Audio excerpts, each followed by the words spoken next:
Boa noite, senhoras e senhores. A gente está aqui em mais um episódio do TuntaCast, seu podcast para falar sobre saúde de forma responsável e com qualidade.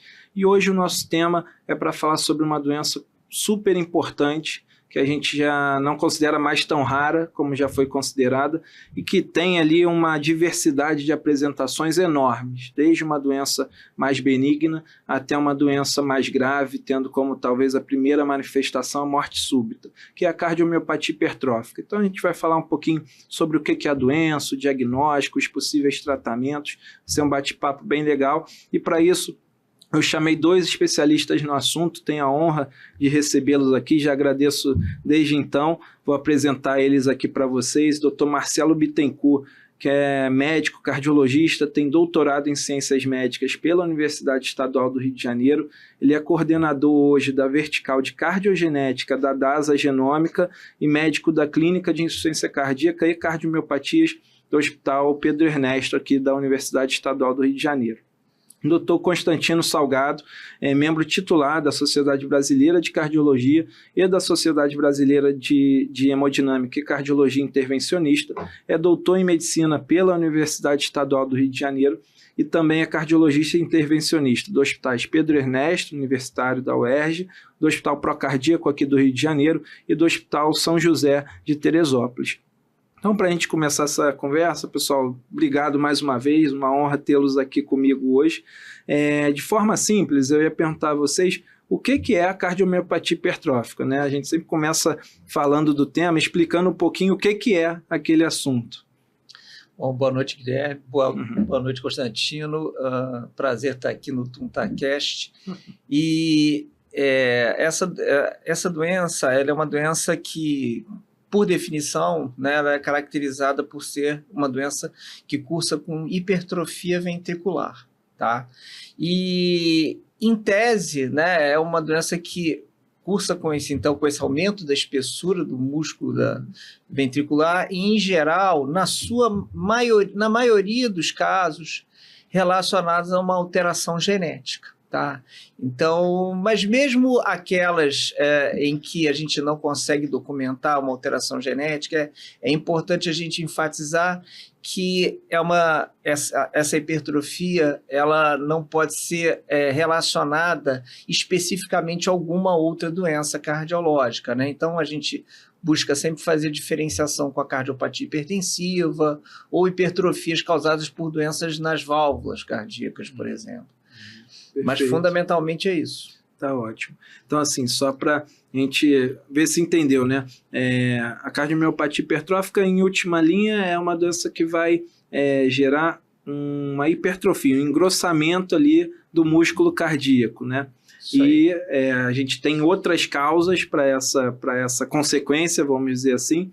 Então, a cardiomiopatia hipertrófica, ela se dá quando a gente não consegue justificar com outras causas, mesmo que a gente não ache o defeito genético específico. Tá, perfeito. E a gente consegue explicar, Dr. Marcelo, Dr. Constantino, por que esse músculo engrossa? Assim, existe uma causa evidente por trás, no caso da hipertrófica? Então, nessas causas onde a gente consegue comprovar através do teste genético, é fruto de uma alteração no DNA, em genes ali que participam da formação das proteínas que formam o músculo cardíaco. Então, você tem ali uma alteração no DNA, e essa alteração no DNA acaba produzindo, né, gerando a produção de um aumento ali da espessura, porque a própria célula do coração, a própria célula do músculo cardíaco, ela se hipertrofia também. Mas não é só isso. Ela sofre um desarranjo grande, né? Então, se você fizer uma biópsia desse tecido, você vai ver hipertrofia da célula, um desarranjo importante e uma evolução que para fibrose também daquele tecido. Né? Mesmo naqueles casos onde você não consegue ver muita fibrose, por exemplo, junto da ressonância, você sabe que tem. É a tríade que caracteriza bem, né, a patologia da doença, né, o tecido ali. Eu acho que vale a pena até para o leigo entender que, na verdade, um músculo fica hipertrofiado, igual o músculo de um halterofilista. E o coração é uma bomba que precisa se encher de sangue e esvaziar esse sangue para o corpo. Quando esse músculo hipertrofia, ele dificulta o esvaziamento do coração. Então, o coração tem que fazer mais força para esvaziar. E aí vem os sintomas. Além disso, tem uma válvula que fica ao lado desse músculo espesso, do septo, que é a válvula mitral, que ela tem que fechar quando o coração contrai. E nesse tipo de situação, ele repuxa a válvula e o sangue, além de ter dificuldade de ir para frente da circulação, ele retorna e se acumula na circulação pulmonar, o que dá falta de ar e o cansaço desse paciente. Então, ela acaba levando a uma obstrução da bomba, de esvaziamento da bomba do coração, que leva aos sintomas, né? Maioria dos sintomas. E o mais grave de todos, que é a morte súbita. Isso é o que preocupa a gente mais, né? Exatamente. Isso que o Constantino falou é muito interessante, muito importante mencionar, porque a gente tem como a gente estava conversando antes, né? A gente tem uma série de apresentações para hipertrófia. É importante a gente aqui também tentar desmistificar com relação à gravidade, né? Porque 50% dos casos de hipertrófica evoluem muito bem, sem sintoma, e os pacientes nem sabem que tem. Né? Às vezes vai descobrir já numa idade já bem mais avançada, 70, 80 anos, a gente cansa de ver isso, né, Constantino? E esses pacientes, às vezes, como é que faz o diagnóstico? Vai fazer um eletrocardiograma para alistamento militar, às vezes, né, numa história familiar, ou mesmo para fazer atividade física, né? E aí descobre. Né? O eletro, por exemplo, ele é um método que não faz diagnóstico, mas ele é muito sensível, sempre está alterado em 90% dos casos, aí o sujeito vê, não, isso aqui está alterado.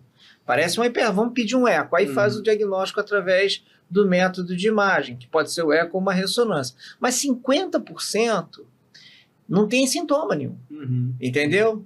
Agora, dos outros 50%, a maioria, quando faz sintoma, faz o sintoma por aquilo que o Constantino acabou de descrever, que é aquilo que a gente chama da forma obstrutiva da doença. Você engrossa tanto o coração, como o Constantino falou, que quando contrai, se aproxima, né, Tino, da válvula mitral, e aí gera essa obstrução e dificulta a saída do sangue. E aí produz falta de ar, produz dor torácica, pode produzir desmaio, né? Como aqueles pacientes que você teve recentemente. Então, quer dizer, tem essa característica. Né? E essa coisa da morte súbita, também eu acho que é importante a gente também desmistificar, porque no passado a gente achava que a morte súbita era muito mais frequente, né, Constantino? Assim, até assim, bem antes da minha formação, lá mesmo na década de 70, por exemplo, que a hipertrofia foi descoberta pela primeira vez na década de 50, né?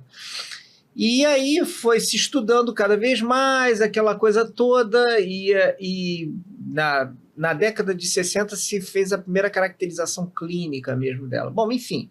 E nessa época, todos esses estudos eram voltados para pessoas que tinham morte súbita.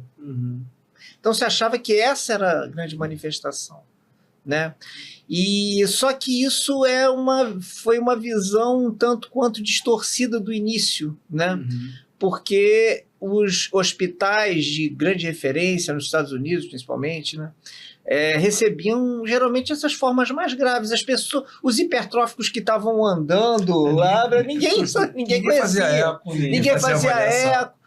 Inclusive, o método que muito utilizado na época para o diagnóstico era até próprio cateterismo, né? Coisa que hoje não é mais. Marcelo, uma característica que a gente vê no cateterismo é que o coração tem que gerar pressão. Então, se você mede a pressão dentro da cavidade do ventrículo e compara com ela depois da obstrução, a gente vai ver que a pressão tem que ser muito maior dentro do ventrículo para vencer a obstrução, igual com a mangueira que você tem que empurrar.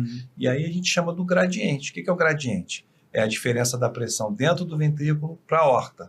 Então, quanto maior o gradiente, a repercussão da espessura do músculo naquele paciente. Enquanto ele consegue gerar gradiente, é a fase hipertrófica. Quando ele não consegue mais, é que ele já está dilatando e fadigando o músculo do coração. Que é uma outra possibilidade também, né? Evolução dos pacientes. Dentro das apresentações da doença. Perfeito.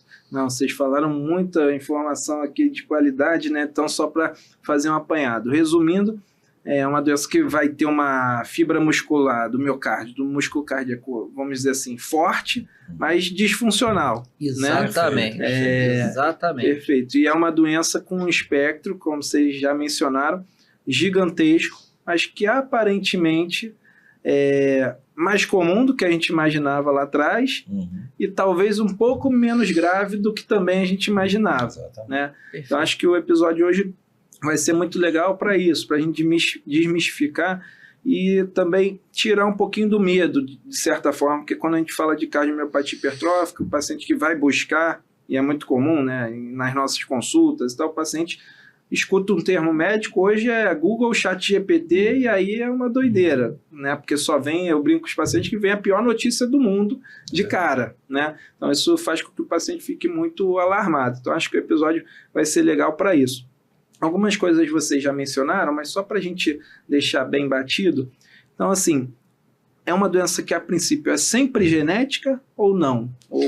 Isso é uma coisa bastante curiosa que a gente vem estudando muito hoje em dia, porque temos feito bastante teste genético, né? E o que a gente observa, né? Se você pegasse uma população de hipertróficos, isso nas mais diversas experiências, tá? Você vai encontrar uma alteração genética bem documentada em até, no máximo, assim, 70% dos casos. Né? As melhores experiências, quando você tem aquele paciente mais selecionado e tudo, em que você sabe que aquela hipertrofia é realmente diferenciada, né? Quer dizer, não está definitivamente relacionada com nenhum outro fator, você chega no máximo a 70%. Tá? Mas 30% são negativos, né? E hoje se discute muito isso. O que faz com que esse paciente desenvolva uma hipertrofia assim tão peculiar? Porque é uma hipertrofia que a gente chama de assimétrica, né? O coração não hipertrofia em geral como um todo, né? Como acontece na hipertensão, na estenose aórtica, né? Ele produz esse gradiente também, que é uma coisa muito característica da hipertrófica, ainda que possa estar presente em outras situações, né? Mas é muito característica, isso cronicamente você vê na hipertrófica. Por que então essas pessoas, esses 30%, não têm alteração e fazem, né, produzem aquela fibrose no coração? Por quê? Então isso é muito... Hoje em dia, a gente pensa na possibilidade de que possa ser um distúrbio que a gente chama de poligênico, né? E aí, assim, só um pouquinho de um entendimento, assim, vou tentar ser bem objetivo em relação à genética, né? A gente sabe que as doenças, a hipertrófica nesse 70%, geralmente é uma doença que a gente chama de monogênica. Uma alteração bastante importante, relevante, num gene que codifica alguma proteína do músculo cardíaco, produz a doença. Você só precisa de uma alteração. Então, em 70% dos casos, a gente vê isso ocorrendo. Nos outros 30%, a gente acha que você possa ter algumas alterações que não são tão relevantes assim no DNA, assim, que pode estar presente até em pessoas normais aqui. Mas que, eventualmente, quando junto com outras alterações que também não são tão relevantes, mas atuando em conjunto e juntamente com fatores do ambiente, possa produzir o mesmo, aquilo que a gente chama, o mesmo fenótipo, a mesma característica clínica, entendeu?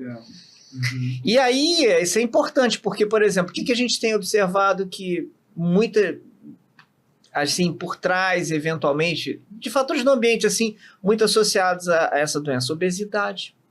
A gente tem visto, né? Muitos doentes obesos produzindo formas diferentes de remodelamento do coração e não tem o teste genético positivo, né?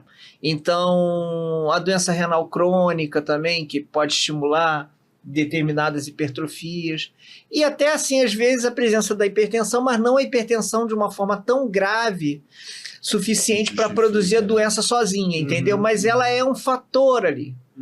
Entendeu? Marcelo, deixa eu pegar esse gancho até fazer uma pergunta para você que é importante. Quer dizer, a gente vê cardiomiopatia hipertrófica em criança, né? Em adulto jovem, em adulto e idoso, né? E a gente vê, como você falou, o perfil genético, você tem influências familiares. Como é que você faz? A grande preocupação assim, quando chega para mim um paciente com hipertrófica, eu falo assim, vamos fazer a investigação familiar da cardiomiopatia hipertrófica.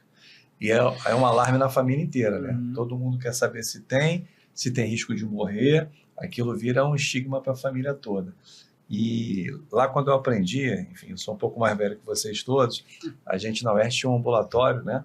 Que famílias inteiras eram acompanhadas ao longo dos anos. Então, tinha a mãe, o filho, o neto com cardiomiopatia hipertrófica, que é até uma coisa interessante, você saber como é que essas pessoas evoluem.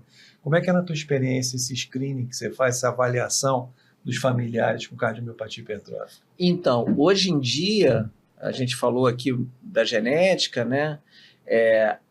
Começar pela genética hoje é considerada a principal recomendação, né? Quando você vai fazer o aconselhamento. O que o Constantino falou é uma verdade, né? Essa é uma doença que acaba sendo uma doença da família, né? E é importante, às vezes, você não tem uma história familiar tão detectável assim quando você vai conversar com o paciente. Muita gente não sabe, assim, meu pai morreu de doença do coração, entendeu? Mas o que é? Que doença é essa? Não sabe se é doença coronariana, enfim. E agora a gente tem uma possibilidade de ter uma precisão maior do diagnóstico. Ano passado não era assim, né? Muita gente... E hoje em dia, assim, a grande desafio é porque também as famílias estão ficando menores, entendeu? Então, é difícil, às vezes, você ter isso bem documentado. Quando você tem história familiar, a chance de vir um teste genético positivo é muito grande. Quando não tem, já diminui um pouco, mas não afasta. Não afasta. Isso que o Tino falou é importante. Então, hoje... Você fazer através do teste genético é a forma mais eficaz de você fazer essa pesquisa, tá? Porque você vai estar detectando uma alteração ali, como eu te falei, em 50%, 70% dos casos no máximo. E aí você pode... E você, quando testa, você testa do paciente, você não testa do familiar. Primeiro você testa naquele paciente que você sabe que tem a doença. Porque...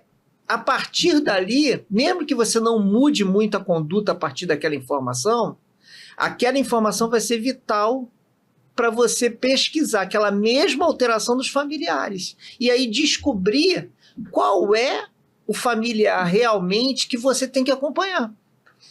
E ela se mostrou, inclusive, custo-efetiva, não só ela é mais eficaz, mas ela é custo-efetiva nas mais diferentes populações, seja no serviço público, já tem estudos com isso até no SUS, né, como no serviço privado, porque você tem a possibilidade de dar alta desse processo do paciente que não herdou a alteração genética. Então, por isso ela se tornou custo-efetiva, essa recomendação. Agora, quando você faz o teste e, eventualmente... ele cai, aquele paciente, aqueles 30% que são negativos, você também não deixa de acompanhar, porque existem formas familiares que são teste genético negativo. A gente pode ser essas formas poligênicas, que a gente está ainda entendendo melhor, ou até pode ser um gene que a gente ainda não descobriu, assim, que seja causador da doença, né? Então, a gente continua investigando, a gente continua acompanhando, né? Faz eco periodicamente, né? Faz avaliação clínica periodicamente naqueles membros da família, né? Mas você segue a família como um todo. Muito legal, doença muito interessante, né? A gente estava falando antes de começar o episódio, e a gente pode considerar, doutor Constantino, doutor Marcelo, uma doença comum, uma doença rara. Como é que está isso hoje em dia? Então, quando eu fiz o meu mestrado hipertrófico, o Tino, nós somos contemporâneos e tudo, essa prevalência a gente achava que a gente tinha estudos já demonstrando, estudos com ecocardiograma que estudaram até pessoas com doença coronariana. Foi bastante curioso isso, né? Definiram a prevalência da hipertrófica em 1 para 500 pessoas. Quer dizer, já não era uma doença rara. Só que hoje, justamente por causa dos avanços nos testes genéticos, nos métodos de imagem de melhor resolução, como a ressonância magnética, a gente sabe que essa prevalência é de 1 para 300, pelo menos, entendeu? Então, ela é uma doença relativamente comum, eu diria, né? Eu geralmente já recebo muito pacientes assim, tu tem uma amostra um pouco mais para o Constantino, que faz hemodinâmica de tudo, então... Para mim aparece muito, na verdade é um achado, que vem muito paciente com dor torácica ou investigação de insuficiência cardíaca, e a gente, quando faz a coronariografia, a avaliação da ventriculografia e medidas de pressão, a gente até por um vício de conviver com a doença, você tem uma suspeita clínica maior. Então, a gente só reconhece quem a gente conhece. Então, muitas vezes vem aquele paciente com angina que você acha estranho, ele já te fala que teve uma síncope, e aí você faz a ventriculografia, você vê um músculo mais hipertrofiado, e a gente vai medir a pressão, vê que tem um gradiente, faz alguma manobra na sala com reposição de volume, uma manobra de Valsalva, e você vê que esse gradiente aumenta, e você começa a futucar na história da família do doente, e aí você descobre, aí eu mando para o Marcelo. Perfeito, pessoal. Só interromper, claro, tem uma coisa interessante, quer dizer, toda cardiomiopatia, quer dizer, nem toda cardiomiopatia hipertrófica obstrutiva tem a mesma localização, né? Então, a gente tem algumas apresentações clínicas, na ventriculografia, no músculo do paciente, que assim, a gente trata mais às vezes de saída, na saída do coração, mas você pode ter uma hipertrofia no meio do coração, você pode ter uma hipertrofia na ponta do coração, que é a Yamaguchi, né? Então, tem algumas variáveis, né? A mais comum que a gente vê, né, é a via de saída, né, Marcelo? Que vão... Nas formas obstrutivas. Nas formas vão se obstrutivas. manifestar de forma diferente. Só, doutor Constantino, até para o pessoal entender, explica aí o que é ventriculografia, né? O que é o estudo hemodinâmico. Na verdade, o estudo hemodinâmico. A ventriculografia, quando eu coloco um catéter dentro da cavidade, dentro do coração, eu injeto um meio de contraste, que no raio-x ele vai ficar escuro, e eu vou ver a contração do músculo. Perfeito. Então, quando esse músculo é mais hipertrófico e espessado, a cavidade do coração é pequititinha e ele tem dificuldade de relaxar. Isso é uma das coisas que sugere que ele tem a doença lá. E a coronariografia é o estudo das artérias do coração. Então, quando o paciente tem dor no peito, a gente pensa logo em angina e doença coronariana, então a gente faz um cateterismo. Eu injeto o mesmo meio de contraste nas artérias e faço um mapa delas, um desenho delas, para ver se tem obstrução ou não. Isso vai ser muito importante depois no tratamento da cardiomiopatia hipertrófica. Isso que eu ia falar, né, Guilherme? Porque o Constantino, assim, a gente deu o exemplo dele especificamente, porque aquele diagnóstico que é feito de uma forma meio que inversa, né? Ao acaso. Né? Porque a gente está procurando uma coisa, achou outra. E achou outra, né? E aí ele, como conhece bastante, tem bastante conhecimento da doença, acaba, encontrei aqui, né? Porque a prevalência é grande. Mas, em geral, a gente não precisa do cateterismo para fazer esse diagnóstico, muito pelo contrário. Né? Hoje em dia, quando você suspeita, o clínico, eu, quando recebemos aquele doente com uma suspeita, ou mesmo quando já vem encaminhado para fazer o diagnóstico definitivo, a gente se utiliza dos métodos de imagem, que são ecocardiograma, hoje o que são mais usados é ecocardiograma, e a ressonância magnética. Né? Então, ele que vai definir. Vai definir se tem aquela espessura maior que 15 milímetros, é o critério que a gente usa. Em qualquer segmento do coração, como o Constantino falou, você pode ter hipertrofia em diversos segmentos, é muito heterogênea, porque a genética é heterogênea, né? Ou então, se é acima de 13 com um teste genético positivo também. Então, são as formas que você tem para fazer o diagnóstico da doença. Tendo feito o diagnóstico, aí você vai estratificar o risco. Ótimo. Que é onde você vai saber se ele se encontra naqueles 50% que você só vai acompanhar durante muito provavelmente a vida toda do sujeito, e ele vai ficar indo no seu consultório anualmente para dizer que está tudo bem, enfim, faz um eco, faz um Holter. Existem as diretrizes que recomendam como você deve fazer esses exames, e existem os outros 50% que podem que você tem que estratificar, né? Que você sabe, aqui pode ter um risco maior de ter uma arritmia mais grave, e aí você vai tomar conta. Ou então, ele tem sintoma, e a maioria que tem sintoma tem essa forma obstrutiva que pode ser tratado aí sim, pelo cateterismo. Aí volta para ele, entendeu? Ou por uma cirurgia, ou por medicamentos só, né? Quer dizer, a gente tenta primeiro os medicamentos. Até te interromper, Marcelo. Na verdade, o tratamento, quando eu mando para o Marcelo, raramente volta para mim, porque o tratamento é medicamentoso uma parte das vezes. Né? Ou não fazer nada, algumas só observar, acompanhar, ou tomar remédio. Só nas formas mais graves e mais críticas que o medicamento, que hoje em dia a gente tem até novos medicamentos que são muito eficazes, nas formas mais graves que são refratárias a tudo isso, aí a gente pensa no tratamento cirúrgico, percutâneo, marca-passo, estimulador, outras coisas. Perfeito. Exatamente. E a gente vai chegar lá, para não dar tanto spoiler. Vocês também mencionaram, mas só para também ficar na cabeça do pessoal, quais são os sintomas mais comuns dessa doença? Assim? Quando dá, né, nessa parcela que tem sintoma, o que a gente deve esperar nesses pacientes? Então, a maioria, em geral, quando o paciente tem sintoma, na maioria dos casos ele tem essa forma obstrutiva. E aí os sintomas são de falta de ar, dor no peito também. Quando a obstrução é muito importante, o paciente pode ter tonteira, pode ter síncope, que a gente chama, que são os desmaios, né? E eventualmente, se você tem arritmias, o paciente pode ter palpitações, tá? Né? Mas mesmo aqueles pacientes que têm um grau de disfunção, mas não têm obstrução, que são aqueles pacientes que cursam com um modelo de disfunção cardíaca com fração de ejeção preservada, né? Insuficiência cardíaca com fração de ejeção preservada. A bomba funciona bem, mas não relaxa bem. Exatamente.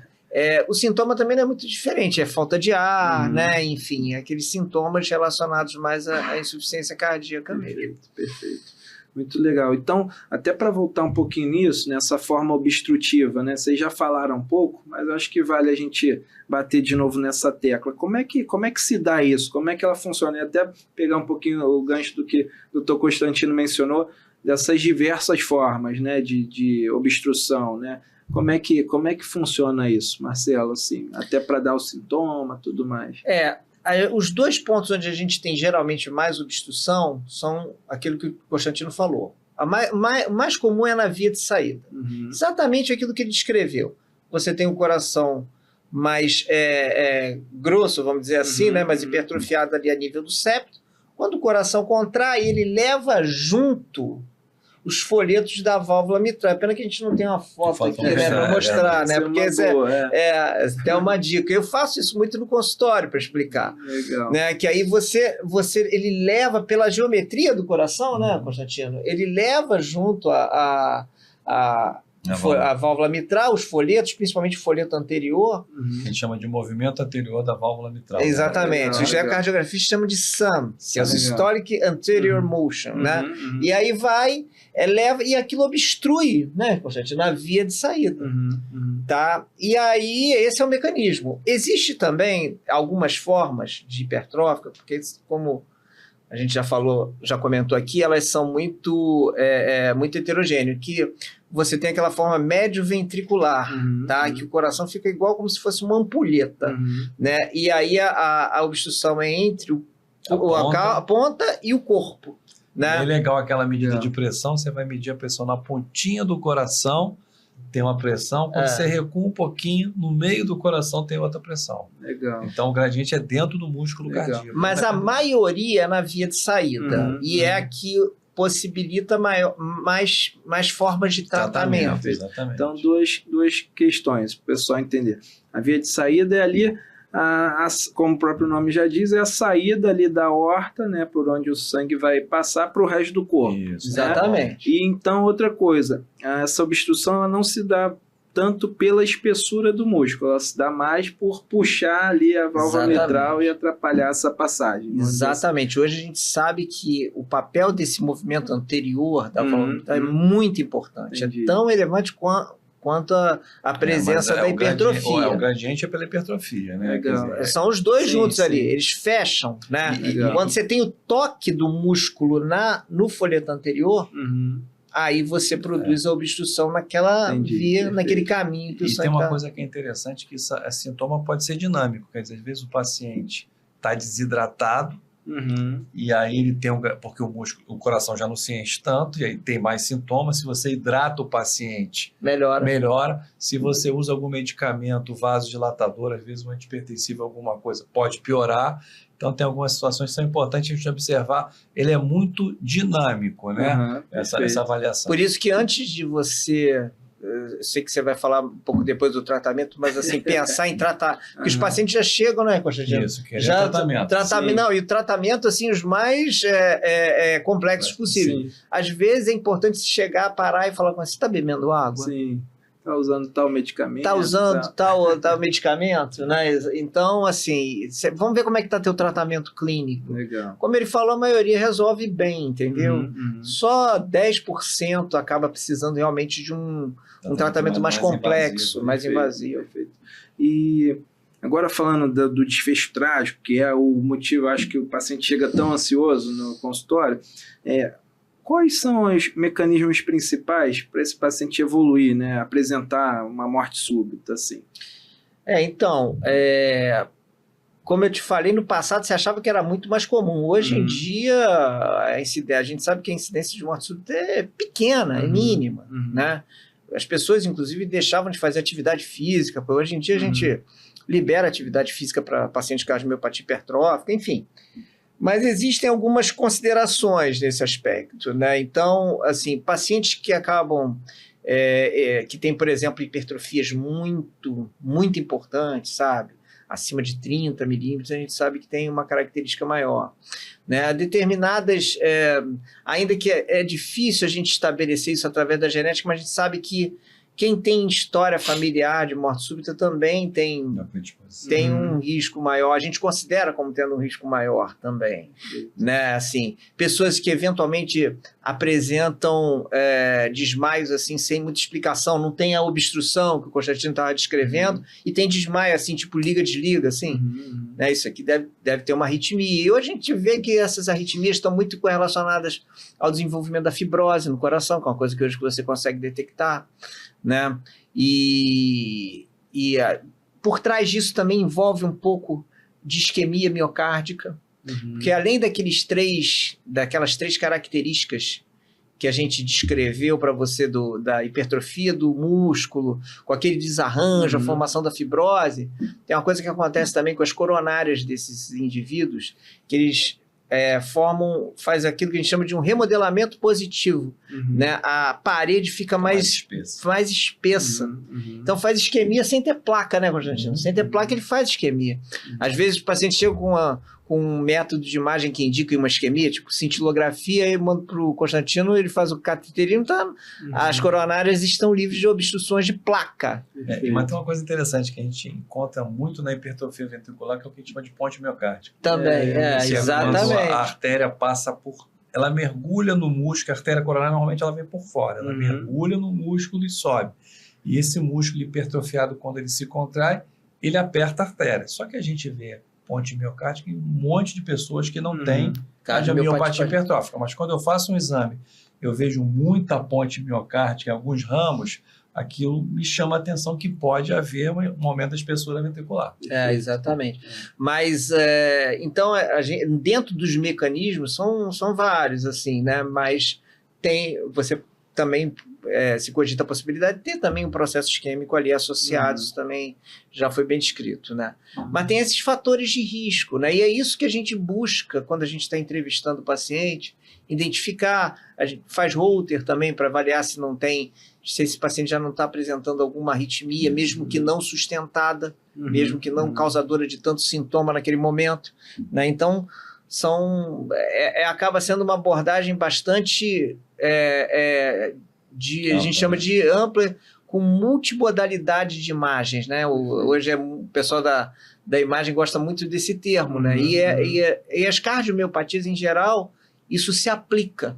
Você fazer vários exames para estratificar corretamente o risco do paciente. Porque cada exame vê uma coisa diferente. Sim. Exatamente. Agora, melhor eu acho que uma coisa que é importante, eu acho que preocupa muitas pessoas é a morte súbita do atleta, jogador de futebol, né, Marcelo? Isso acho que é o que chama mais atenção, e sempre que acontece um evento desse, aparece mais gente preocupada com isso, né? Uhum. De ter algum evento nesse sentido. E, enfim, no jovem, talvez uma das principais causas de morte súbita em jovem atleta seja cardiomiopatia hipertrófica, além de outras, né? Sim, que a gente sim. sabe, né? Outros fatores.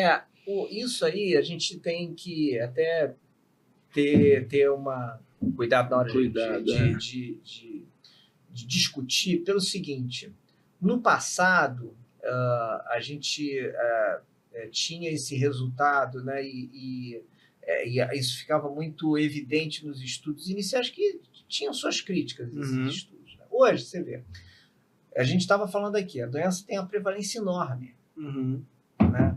Boa parte dessas pessoas faz atividade física, nem sabe que tem essa doença. Tem gente que corre maratona, nem sabe. Entendeu? Não que a gente vai liberar todo hipertrófico para sair correndo maratona. Não, o sujeito tem que ter uma avaliação antes.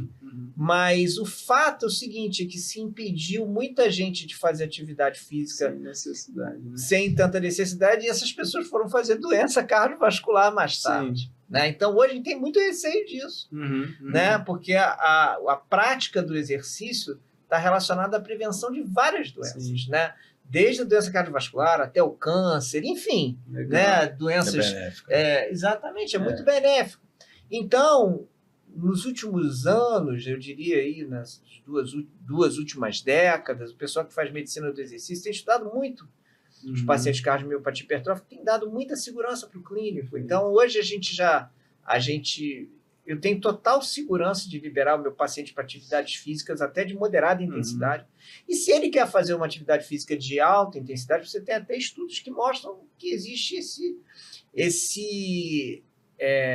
essa possibilidade. Aí o que a gente recomenda é que o sujeito faça uma avaliação médica e, eventualmente, faça um modelo de treinamento por alguém que tenha também experiência com a doença, entendeu? Né? Num modelo de reabilitação. Não é bem uma reabilitação cardíaca, né? Mas é um treinamento direcionado.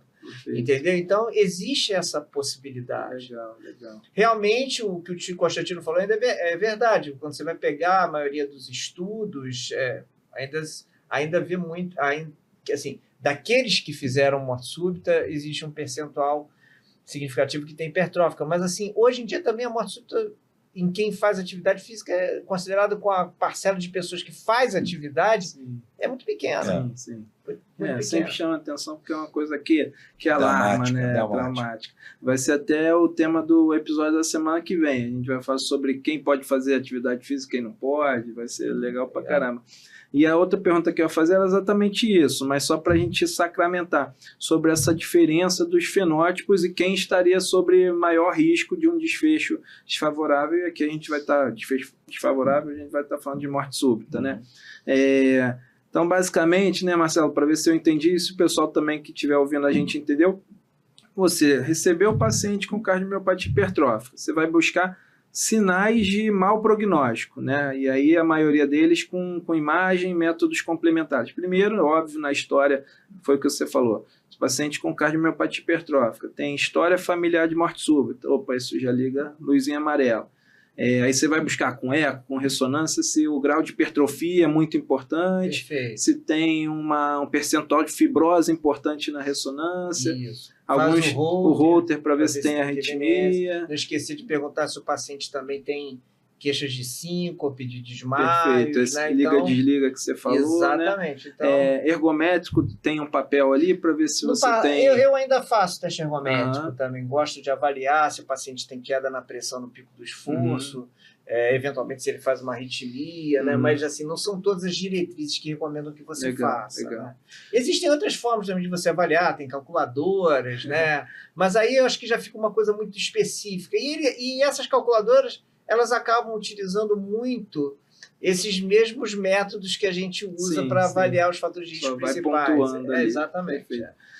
A gente já falou também, mas só de forma rápida, então como é que é feito o diagnóstico definitivo desse paciente? Você já mencionou, mas... Então, é como a gente comentou, né? Você, através do método de imagem, né? Você busca, então, um aumento de espessura acima de 15 milímetros em qualquer segmento do miocárdio, seja no eco ou na ressonância. Ou, então, às vezes, você tem espessuras assim, que a gente considera como intermediárias, 13 milímetros, entre 13 e 15, E aí, se o paciente tiver um teste genético positivo ou uma história familiar de cardiomiopatia hipertrófica, você também está autorizado a dizer que ele tem o diagnóstico da condição, da cardiomiopatia. Mas é fundamentalmente pelo método você precisa do método de imagem, e esse método de imagem hoje é o ecocardiograma, é o mais utilizado, é o mais simples, mais barato, mais disponível, né? Ou Perfeito. então a ressonância. Perfeito. E você também passou já por isso, mas só se tiver alguma coisa a mais para comentar. Então, parentes de quem tem a doença diagnosticada, eles precisam fazer o teste genético, precisam avaliar, fazer outros exames. Como é que funciona isso? Você mencionou também. Então, como eu comentei, a classe hoje em dia, a recomendação da forma mais eficaz de se fazer isso é através da cascata genética, a gente chama. Você começa a cascata por onde? Você começa pelo paciente que você está vendo. Em geral, o ideal até é você fazer naquela família o paciente mais afetado pela doença, o que tem uma apresentação mais expressiva. E aí você faz o painel, porque não é um gene só, são vários genes que podem cursar com cardiomiopatia hipertrófica, já foram identificadas centenas de mutações, então você faz um painel de genes voltado para essa condição. Perfeito. E aí, fazendo o painel naquele paciente que é o mais comprometido, que é geralmente aquele que você está vendo, né, você acha a variante. Você achando a variante, você vai fazer a cascata para baixo, né? Quer dizer, para os lados, os irmãos, para baixo, os filhos, e para cima, os pais. Né? Porque às vezes os pais não sabem que tem. Né? E buscar essa variante que você encontrou naquele paciente nos membros da família. Os membros da família que você encontrou, esses vão ter que ser acompanhados e fazer toda essa estratificação que a gente conversou, né? Buscar o diagnóstico da doença.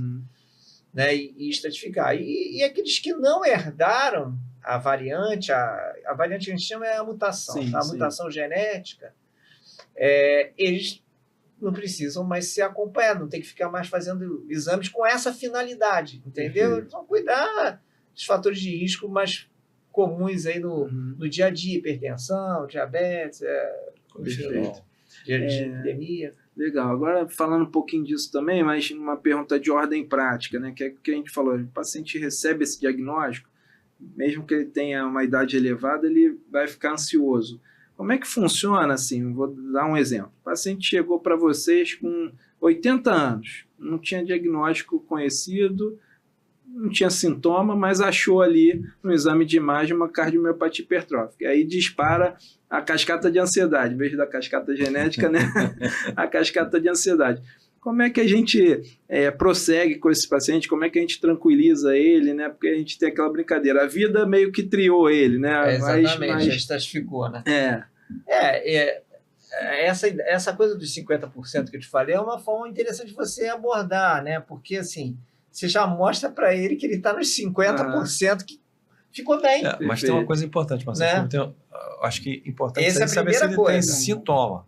Se é só um achado ou não tem sintoma. Achado, essa é a grande diferença. O exemplo é um achado. Não aí, realmente, para ele, assim, aquilo não acabou não representando nada de muito significativo, né? Ele é um longevo. Aí tem algumas peculiaridades. Então, por exemplo, morte súbita, a gente já não se preocupa tanto.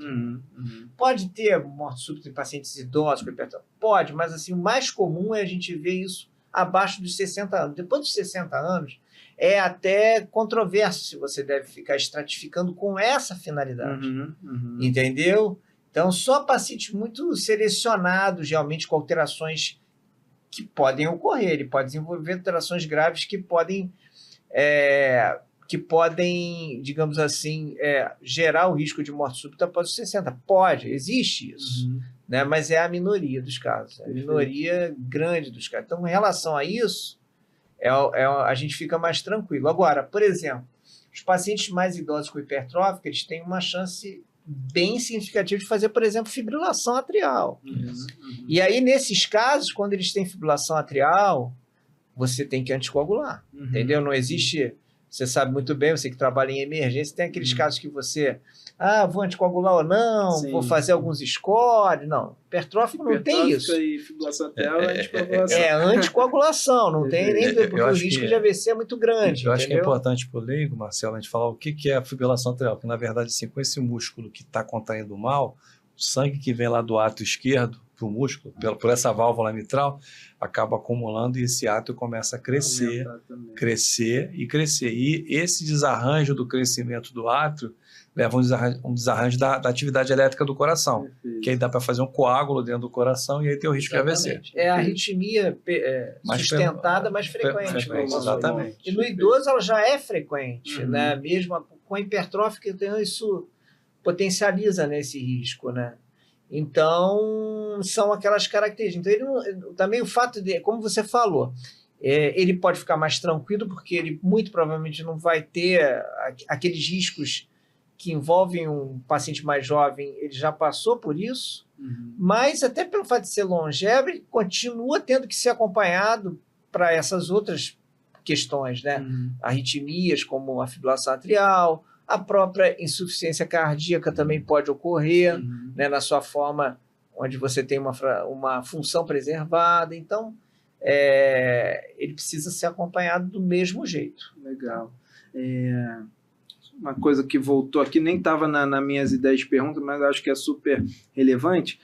Como que a gente vai, né, diferenciar esse paciente que tem ali uma hipertrófica, uma cardiomiopatia hipertrófica, de um paciente que tem uma hipertrofia secundária às outras doenças que a gente deu de exemplo, né? Uma hipertensão grave, um paciente com coração de atleta, que às vezes tem um músculo cardíaco muito espessado, uma estenose aórtica, né? Que é outra doença que atrapalha a saída ali do fluxo sanguíneo e leva a adaptação do coração para uma hipertrofia. Como que a gente vai, na prática, diferenciar? Tem a questão do número específico, tem outras formas, como é que funciona isso? Eu acho que, até me antecipando, Marcelo, uma boa anamnese, quer dizer, conversar com o paciente, examinar o paciente é o principal ponto, né? Se você detectar sopro no coração, se o paciente for hipertenso, né? Se você não tem esses gradientes da pressão dentro do coração, né? Se a espessura é em todo o músculo cardíaco ou é só numa parte do músculo cardíaco. Então, o diagnóstico começa pela conversa, né? Pelo exame clínico e pela anamnese. Aí depois a gente vai para o método para confirmar, mas a ideia é por aí, né, Marcelo? Exatamente. Então, o Constantino já deu até algumas dicas aqui, né? Quando essa hipertrofia, ela, como a gente chama, ela é assimétrica, quer dizer, ela ocorre mais em alguns lugares do coração do que em outros, alguns segmentos. Geralmente, mais comum é o anterior e o anteroseptal ali, né? O anteroseptal. Você já abre, isso aqui não é muito comum você ter nas outras, né, as outras causas, né? Então, a forma assimétrica é muito sugestiva. O desenvolvimento dessa obstrução, né, que, como o Constantino bem descreveu, é mensurado através do gradiente, né, entre geralmente na via de saída, né? Então, também é uma outra coisa que chama muito a atenção. Na ressonância, existem alguns padrões de fibrose também, que são mais características da hipertrófica, né?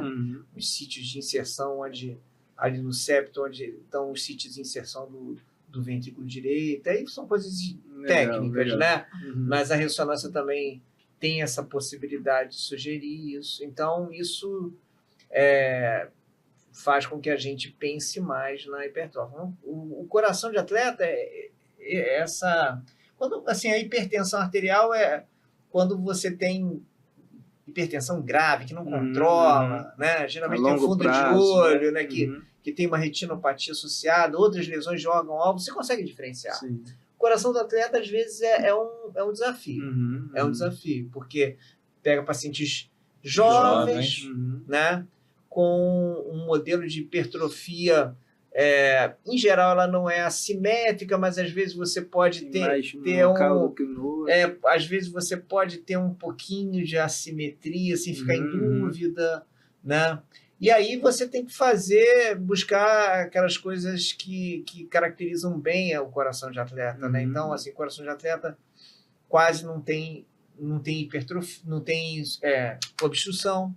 Mas aí aquilo que o Tino falou, se você tem uma situação de muita desidratação, né? Você vai ter gradiente. Você pode ter o gradiente mesmo ele não sendo hipertrófica, né? Geralmente, o coração de atleta, o paciente dilata um pouquinho também. Você tem uma hipertrofia que é simétrica, concêntrica, que a gente chama, o coração dilata um pouquinho. Exatamente. E o paciente, geralmente, ele alcança níveis de capacidade funcional no teste ergométrico que o hipertrófico, assim, mais sedentário não vai alcançar, né? Então tem isso. Aí, né? Mas mesmo com tudo isso, outra coisa, o coração de atleta, em geral, não tem fibrose importante, entendeu? Até já foi descrito aí alguns maratonistas, né? Você sabe muito bem, assim, pode ter um pouquinho de você pode ter um pouquinho de fibrose, mas não como uma hipertrófica clássica, né? Então também é uma maneira de diferenciar. Mas você sabe que tem situações que os colegas que fazem medicina do esporte, eles pedem para a gente fazer o teste genético porque não conseguem fechar isso, né? Até porque muitas vezes envolve, né, o destreinamento, que esse cara não quer fazer de jeito nenhum. Uma das formas, né, falar para o cara, não faz nada, fica sentado na cadeira meses para ver se vai desfazer, né? Teve um no consultório que deixou muita dúvida. Ele tinha um septo, né? Tinha uma parte ali da parede do coração muito espessada, muito mesmo. E ainda tinha um histórico de anabolizante. Esse foi difícil de... Tinha dois fatores. Esse foi difícil de... Isso aí, às vezes, acontece...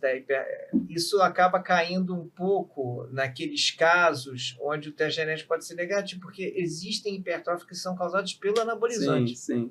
Então, são as fenocópias, né? Então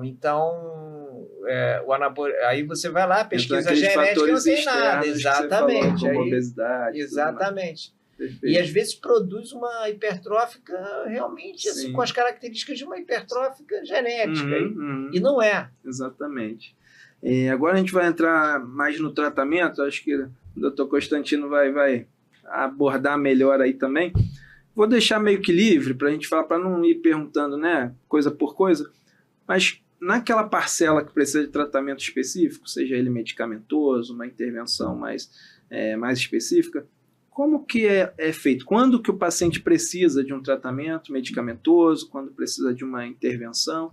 Como é que é esse dia a dia de vocês aí? E quais são, né, de forma geral, as possibilidades de intervenção quando necessárias? O Constantino vai poder contribuir bem, mas começa comigo. Deixa eu ceder a palavra para o Marcelo, porque eu estou no final da fila disso aí.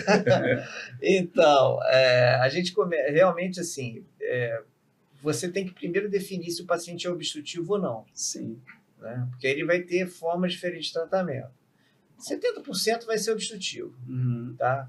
30% vai ser você vai tratar daqueles com sintomas, daqueles, né? Com sintomas, perfeito, exatamente. Perfeito. E às vezes você tem até que botar o paciente para fazer eco com esforço para poder documentar isso. Isso é importante também, porque às vezes só o eco em repouso para definir a obstrução não é o suficiente, tá? E outra coisa importante também que a gente não falou, apesar tanto eco como ressonância darem o diagnóstico do doente, só o ecocardiograma é que diz se aquele paciente realmente é obstrutivo e com a magnitude que a gente precisa saber. Tá? Então, o eco é fundamental. Um eco bem feito para uma pessoa bem experimentada. E, às vezes, você tem que botar o sujeito para correr ou pedalar e fazer o eco junto para poder produzir o gradiente, saber que aquele ele tem obstrução.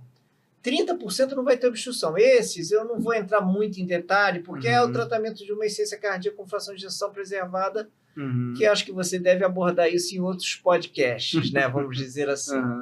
Agora, na forma obstrutiva, primeiro você tem que tentar afastar fatores desencadeantes, que o Constantino já falou, se ele tem que beber bastante água, né? Se não é um sujeito que bebe muita água, ele pode piorar os sintomas dele, né? Alguns fármacos também podem piorar, fármacos vasodilatadores também, né? Alguns fármacos que se usam em insuficiência cardíaca, digoxina, você não deve usar. Então, coisas dessa natureza, você afastar os fatores desencadeadores, né?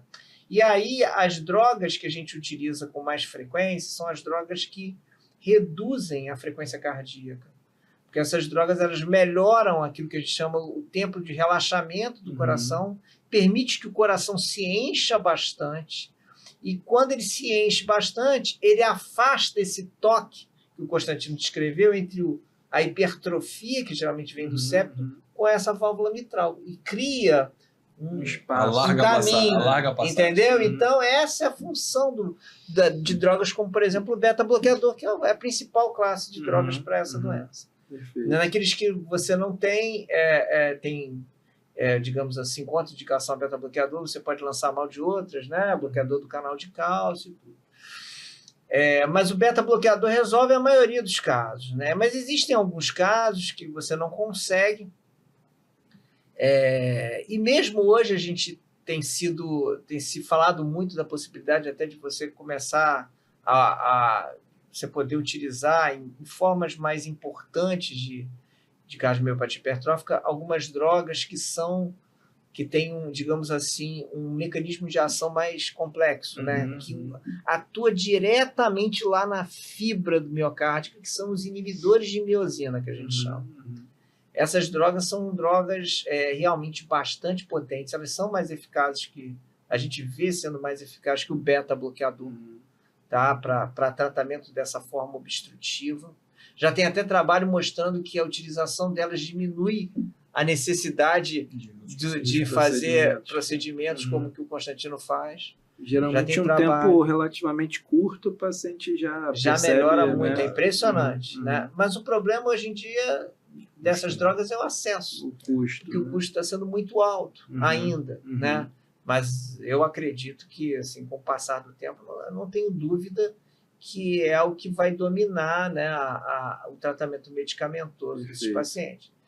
Né? Agora, quando o paciente permanece muito sintomático, aqueles sintomas que eu falei, né, falta de ar, ou dor no peito, usando essas drogas sua dose máxima, e ainda persistem com aquele gradiente alto, que o Constantino falou, aquela obstrução com gradiente elevado, aí a gente vai ter que encaminhar para intervenção. E hoje em dia são 2 os tipos de intervenção.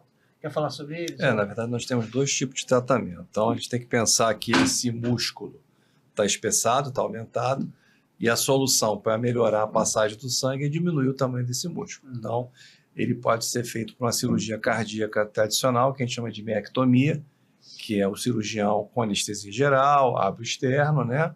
Coloca circulação extracorpórea e retira um pedaço desse músculo para diminuir a espessura do septo. É um tratamento eficaz. Uma coisa que a gente tem sempre que considerar no tratamento da hipertrófica, da diminuição do septo, tanto cirúrgico como por catéter, é que o sistema elétrico do coração passa por ali. Então, é como se passasse toda a fiação que estimula a atividade do coração. E você pode danificar isso. Então, esse paciente, eventualmente, pode haver necessidade de um marca-passo. E isso depende da experiência cirúrgica do grupo cirúrgico, né? Não é uma cirurgia habitual, como a cirurgia de troca de válvula ou revascularização. Então, alguns grupos específicos têm maior proficiência em fazer isso, né? E os resultados são muito bons. Por outro lado, uma forma mais simples é a gente diminuir essa espessura infartando essa artéria. Então, em 95, um intervencionista chamado Sigvarts, ele desenvolveu a técnica da gente identificar qual é a artéria que leva sangue para esse músculo, e a gente obstruiu essa artéria, ele colocava um balãozinho dentro dessa artéria, que normalmente é um ramo, chama ramo septal, e quando parava a circulação, o músculo diminuía e melhorava a passagem do sangue, melhorava a função da válvula mitral. Então se desenvolveu inicialmente uma técnica que a gente chama de alcoolização septal. A gente injeta álcool dentro dessa artéria e infarta esse músculo. E como é que é esse procedimento? Quais são os riscos? Né? Na verdade, a mortalidade é muito baixa.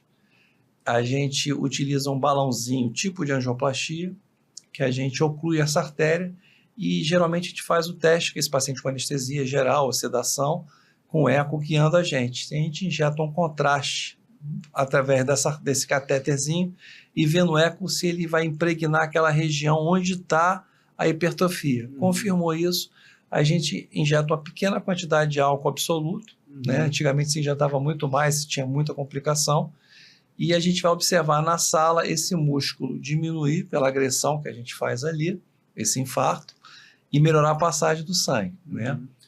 Complicações possíveis, quer dizer, isso são raras, mas injetar álcool demais e romper o septo, perfurar o septo, ou esse álcool voltar para a circulação da coronária, mas com a técnica correta isso é uma coisa que não acontece.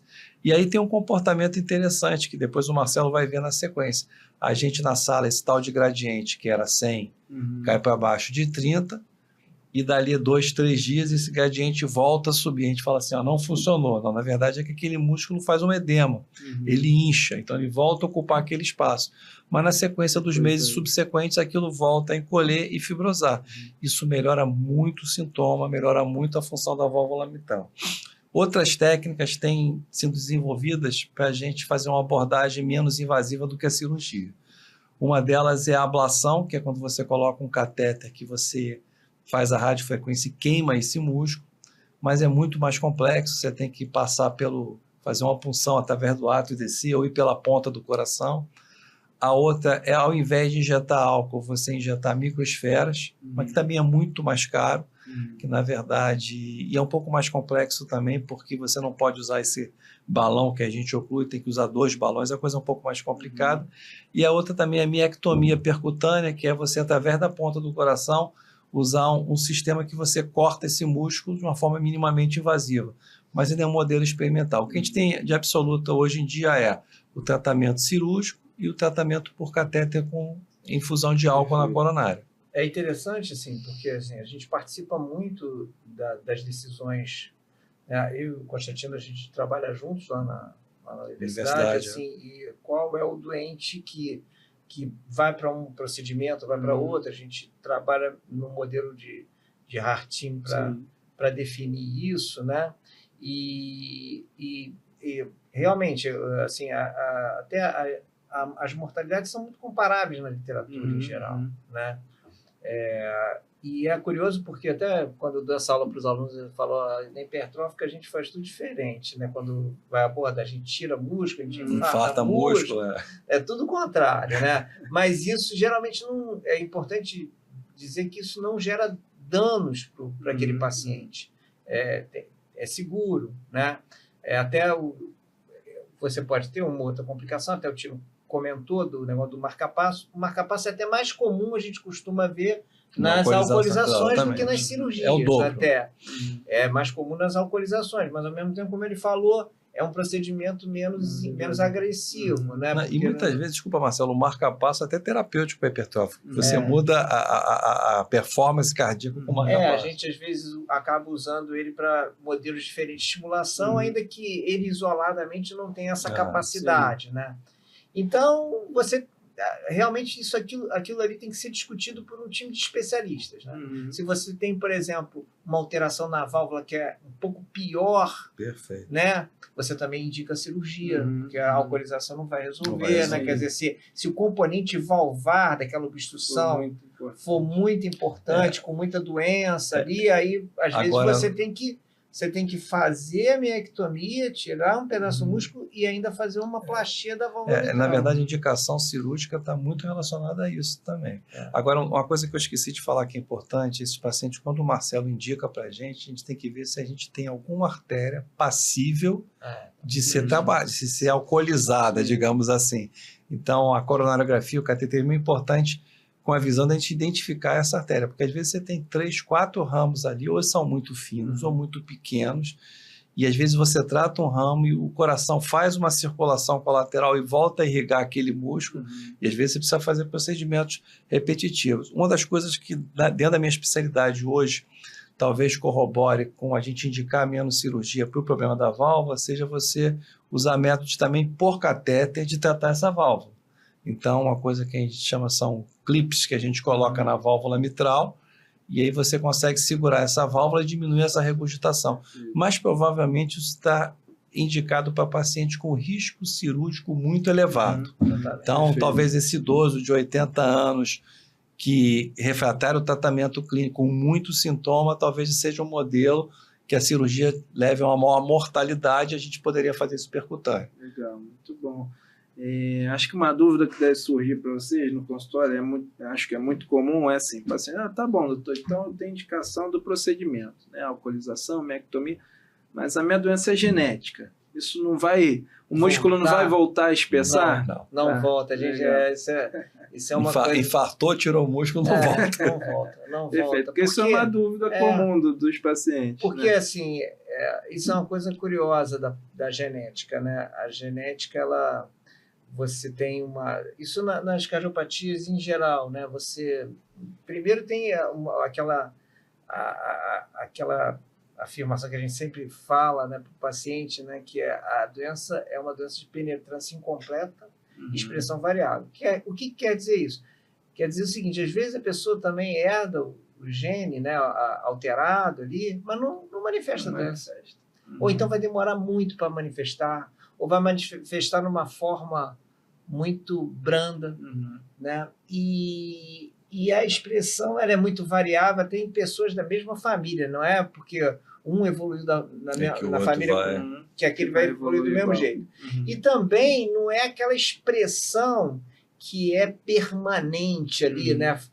Vai sempre ficar hipertrofiando, tem uma característica extremamente progressiva daquela mesma maneira. Não, até a evolução dele, o coração pode mudar com o tempo, mas não da mesma forma, não sempre produzindo hipertrofia, entendeu? Então, geralmente, quando você faz uma intervenção dessa, aquilo não volta, entendeu? Perfeito. É mais fácil, assim, a intervenção não ter sido bem sucedida e aquilo não ter surtido o efeito necessário, necessário do que ser a culpa do paciente ou da doença de estar fazendo de novo. Ótimo.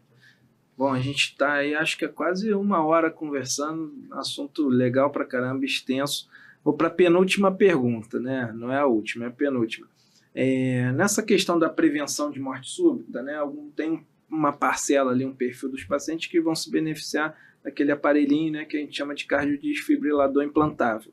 Quem são esses pacientes que vão ter uma indicação para a prevenção de morte súbita? O paciente que mais se beneficia disso é aquele que já teve um evento, já teve uma morte súbita que foi abortada, ou alguma manifestação, seja no Holter ou até clinicamente, vai para uma emergência com uma arritmia que seja equivalente a essa morte súbita, uma taquicardia ventricular sustentada, que a gente chama, né? Que é o mecanismo pelo qual esses pacientes acabam depois desenvolvendo fibrilação ventricular e parando o coração. Então, esses pacientes, que a gente chama de prevenção secundária, eles são que mais se beneficiam, né? E aí, depois desses doentes, assim, vamos falar dessa maneira, além desses doentes, existe hoje em dia uma controvérsia muito grande, né, de qual é o paciente que mais se beneficia. E aí é que a gente vai lançar a mão daquela estratificação de risco que eu te falei, com aqueles achados de paciente que tem história familiar, de morte súbita, que tem 5... Mas, assim, não é uma coisa que, quando a gente não está lidando com um doente que já teve um evento, mesmo essas características de alto risco, né, elas devem ser, digamos assim, personalizadas para aquele paciente, tem que ser analisadas com cuidado, geralmente colocadas em conjunto, e essa decisão tem que ser muito compartilhada. Óbvio, até mesmo daquele paciente que teve um evento, você vai compartilhar, obviamente, a decisão com o paciente. Mas o grau de evidência assim, positiva para você implantar o desfibrilador é muito maior que quem já teve um evento. Né? Mas então você busca justamente esses sinais de alto risco, e aí você vai conversar, vai pesar os prós e contras de se colocar um desfibrilador, né? Mas geralmente é um procedimento também bastante simples e que não costuma trazer maiores problemas para o paciente, mas existem algumas complicações que podem ocorrer, infecção, geralmente são pacientes jovens, então vão ter que trocar a unidade geradora, que é a bateria, né, do desfibrilador, de tempos em tempos, 10 em 10 anos. Então, existem seus também inconvenientes, mas geralmente é um procedimento que bem tranquilo e que oferece uma proteção para os pacientes que realmente são considerados pacientes de um risco maior. Legal, gente. Acho que deu para, né, dar um apanhado geral legal para caramba. Não tenho dúvidas que o pessoal vai gostar adorar esse episódio. A última pergunta que eu geralmente faço é sobre o tema, se vocês gostariam de deixar aí uma mensagem final para quem está ouvindo a gente, enfim, lembrando que a maior parte é o pessoal leigo, né? Se vocês gostariam de deixar alguma mensagem final sobre o que a gente conversou aqui, sobre o assunto. Não, na verdade, acho que a mensagem final é a mensagem inicial que você deu, né? O Google não responde tudo, nem a IA responde tudo. Então, para essa doença para essa doença especificamente. Até porque é uma doença que muita gente não sabe tratar. Sim. Né, Marcelo? Exatamente. Marcelo é uma referência no assunto. Então, procurar se informar e procurar um médico. Né? Perfeito. Acho que para tranquilizar, para fazer os exames quando forem necessários, o tratamento se for necessário, e ter a tranquilidade que não é essa sentença de morte. Né? Então, a gente vai identificar qual paciente de maior risco, esse sim vai precisar de um tratamento, e que cada vez mais tem medicamentos que estão melhorando muito a vida desses pacientes, a qualidade de vida, porque não é só a sobrevida, é a qualidade de vida desses pacientes. Né, Marcelo? Eu acho que é bem isso aí mesmo. Procurar tranquilizar, tá? Que até tem um dado estatístico, eu sempre utilizo também nas minhas apresentações, que é bem... eu acho que dá hoje a dimensão do que a gente pode fazer pela doença aqui. É que, assim, você tem aquele percentual grande de pacientes que nem vai saber que às vezes, que tem a doença e que vai evoluir muito bem, né? E eu tenho vários desses no consultório. Mas mesmo aqueles que podem apresentar uma ou outra complicação, com os tratamentos que hoje a gente tem disponível, tanto no serviço público como no serviço privado, né? Hoje, a expectativa de vida do paciente com cardiomiopatia hipertrófica é igual à da população geral. Legal. Não tem diferença. Desde que, obviamente, ele seja acompanhado, ele vai ter o trabalho de ter que ir ao médico periodicamente, que vai identificar as suas necessidades. E sabendo identificar essas necessidades e aplicando os tratamentos que a gente tem disponível hoje em dia, hoje a expectativa de vida dele é a mesma de qualquer pessoa, mesmo a pessoa que não tem hipertrófia. Muito legal, muito legal. Agora é a última mesmo. No final, A última? Não, mas agora não é uma Ok. pergunta, não. Mas assim, eu sempre pergunto aos convidados se eles têm alguma rede social, algum lugar que quem ouviu, né? Gostei do Dr. Marcelo, gostei do Dr. Constantino, quero saber mais, quero procurar, quero ir na consulta, enfim. Se vocês têm algum lugar que o paciente possa, ou quem estiver ouvindo, possa procurá-los. Rede social, e-mail, enfim, o que quiser. Tem alguns convidados que não tem nada, falam, Guilherme, não tem nada, joga meu nome no Google. Mas fiquem à vontade aí. Tem o Constantino Salgado no Instagram e Facebook. Legal. A gente também tem as redes sociais aí habituais, que eu tenho que procurar sempre alimentar com mais frequência e tudo, mas eu estou presente aí no Instagram, no Facebook, também no LinkedIn, né? Legal. Muito colega médico também, profissional de saúde procura, então procura alimentar também, enfim. O Instagram é Marcelo Bittencourt mesmo? Marcelo? Botando Marcelo Bittencourt, Acha vai lá no achar, Instagram, tá. hipertrófico, Marcelo Bittencourt, cardiomiopatia, hipertrófica, vai encontrar. Perfeito, pessoal. Bom, acho que é isso. Gostaria de agradecer mais uma vez vocês aí terem comprado esse projeto, esse assunto aí com a gente. Esse foi mais um episódio do podcast TuntaCast, para falar sobre saúde de forma responsável. Então, acho que ficou uma mensagem legal que a cardiomiopatia hipertrófica, primeiro, é mais comum do que a gente imaginava há um tempo atrás. Talvez podemos dizer que é menos grave do que a gente também imaginava, mas é uma doença que precisa de um acompanhamento médico sério e responsável. Quem gostou do episódio, compartilhe, se conhece alguém com diagnóstico, se gosta de ouvir nosso podcast também, siga no Spotify, no YouTube, curta, avalie tudo que tem direito. E eu sou Guilherme Pompeu, clínico cardiologista, meu Instagram é Dr. Guilherme Pompeu. A gente está por aí, até a próxima.